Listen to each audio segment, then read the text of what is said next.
ইয়ামামার যুদ্ধের পর আব্দুল্লাহ ইবনে ওমর রাদিয়াল্লাহু তাআলা আনহু সহ অনেক সাহাবী মদিনায় ফিরে আসেন। তাদের কাছ থেকে ওমর রাদিয়াল্লাহু তাআলা আনহু জানতে পারেন তার বড় ভাই যায়েদ ইবনে খাত্তাব ইয়ামামার প্রান্তরে শহীদ হয়েছেন। পুত্র আব্দুল্লাহর কাছে তিনি ঘটনার বিস্তারিত জানতে চান। আব্দুল্লাহ ইবনে ওমর জানান তার চাচা অত্যন্ত বীরত্বের সাথে লড়াই করেছেন। তার হাতে বহু কাফের সেনার মৃত্যু হয়েছে, এমনকি মুসাইলামার সেনাপতি রাজ্জালকেও তিনি হত্যা করেছেন। তবে কাফিররা সংখ্যায় ছিল অনেক বেশি। তারা একসময় যায়েদকে ঘিরে ফেলে এবং শহীদ করে দেয়।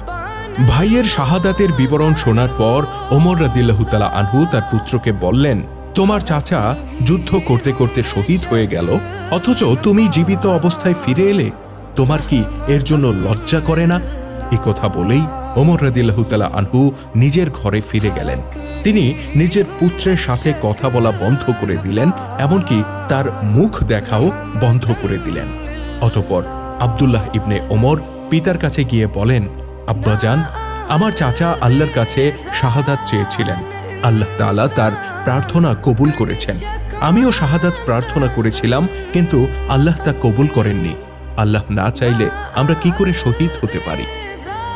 সুধী দর্শক, যে ঘটনাটি আমরা বিবৃত করলাম তা খুবই ছোট ও মামুলি ঘটনা মনে হতে পারে, কিন্তু আমরা যদি গভীরভাবে উপলব্ধি করি তাহলে দেখি এই ঘটনার মাহাত্ম্য, এর তাৎপর্য আকাশের উচ্চতাকেও ছাড়িয়ে যায়।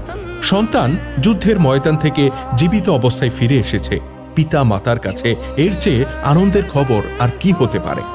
যুদ্ধ ফেরত সন্তানকে জড়িয়ে ধরে পিতা মাতা আনন্দের আতিশয্যে কান্না করে ফেলবেন, তারা সৃষ্টিকর্তার দরবারে শুকরিয়া আদায় করবেন, এমনটাই তো হওয়ার কথা।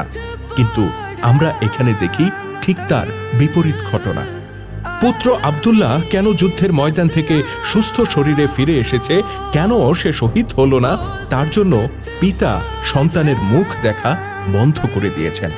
পৃথিবীর ইতিহাসে এমন ঘটনা দ্বিতীয়বার ঘটেছে কিনা আমার এ ব্যাপারে সন্দেহ আছে।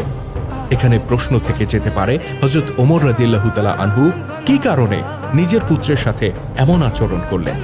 আমরা যদি এই প্রশ্নের উত্তর খুঁজি তাহলে দেখতে পাবো ওমর রাদিয়াল্লাহু তাআলা আনহু একা নন, বরং ওই সময় সাহাবীদের প্রত্যেকে যুদ্ধের ময়দানে ছুটে যেতেন শহীদ হওয়ার আকাঙ্ক্ষা নিয়ে। বৃদ্ধ পিতামাতা নিজের সন্তানের শাহাদাতের জন্য আল্লাহ পাকের কাছে প্রার্থনা করতেন। তাদের কাছে জীবনের একমাত্র উদ্দেশ্য ছিল আল্লাহর সত্য দিনের বিজয়, আর এই বিজয়ের জন্য নিজের জীবন কোরবান দেয়াই ছিল তাদের কাছে সবচেয়ে বড় সফলতা। আর এই কারণেই ওমর রাদিয়াল্লাহু তাআলা আনহু নিজের পুত্রের সাথে এমন আচরণ করেছিলেন। আল্লাহর সত্য দিনকে বিজয়ী করতে পাগল পারা এই জাতির হাতেই মহান আল্লাহ রাব্বুল আলামিন তুলে দিয়েছিলেন গোটা বিশ্বের নেতৃত্ব। আল্লাহ তাআলা আমাদের সবাইকে ইসলামের সেই আত্মত্যাগী আর বিপ্লবী চেতনায় উজ্জীবিত হওয়ার তৌফিক দান করুন। আমিন। ইসলামের গৌরবময়